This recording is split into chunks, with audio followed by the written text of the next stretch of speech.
Youth camp representatives faced lawmakers at a hearing at the state capitol. They came to propose and push back on some ideas aimed at making sites safer following deadly flooding in the Hill Country. Investigator Matt Grant has been tracking these developments and was at the Capitol to learn what industry leaders want to happen now and what they don't want. If you went to anyone in the industry and say, who is the kindest camp director in America, they would have said Jane Ragsdale.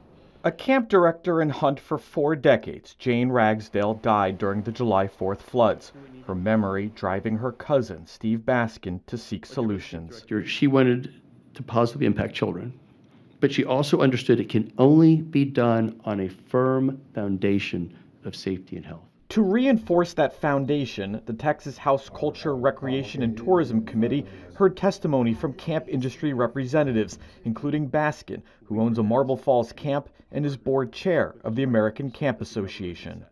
Some solutions considered include requiring weather radios. I would very strongly recommend it, partly because they work even when the power is out.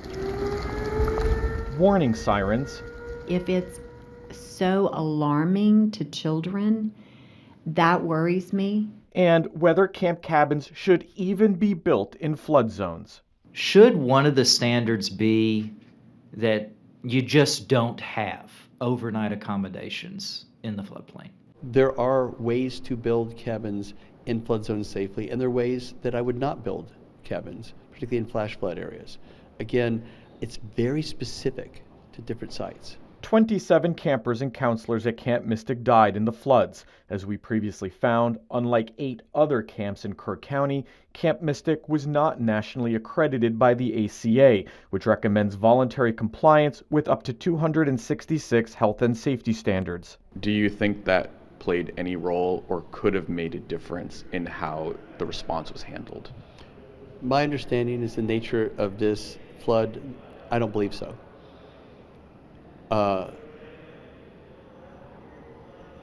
No, I don't think that would have made a difference. What made a difference for Meg Clark's camp, a different all-girl site near Mystic in Kirk County, regularly updating emergency and evacuation plans annually and reviewing them with first responders in person. Safety is just not a box that we check. It's actually a culture we are cultivating. On Tuesday, the House Committee on Disaster Planning and Flooding heard testimony on 5 bills. One of them would require camps submit annual disaster flood plans to the Texas Division of Emergency Management, which must be approved or face fines. Matt Grant, State of Texas. At Tuesday's hearing, Representative Terry Wilson mentioned the American Camp Association's accreditation standards, proposing to require some of them in order to be licensed in Texas.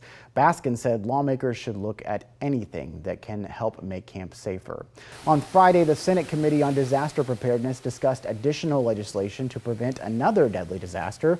One measure would require camps located within a floodplain to evacuate when there's a flash flood warning for the area. Another measure being considered would require at least one outdoor warning siren in flood-prone areas. Local counties would install, maintain, and operate them, with a grant program being established to help with costs.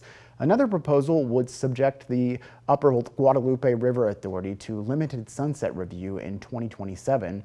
The UGRA came under fire for not installing sirens. Lawmakers want to scrutinize the way it's governed, its response and readiness to natural disasters, the way it operates, and if it complies with legislative requirements. The response to the July floods could bring improvements to the way Texas handles death investigations. The new legislation being considered and how it could help address challenges facing the system. She bought a lucky lottery ticket, but legal action blocked her from getting the multi-million-dollar jackpot. Now, a new development, why she's finally getting paid.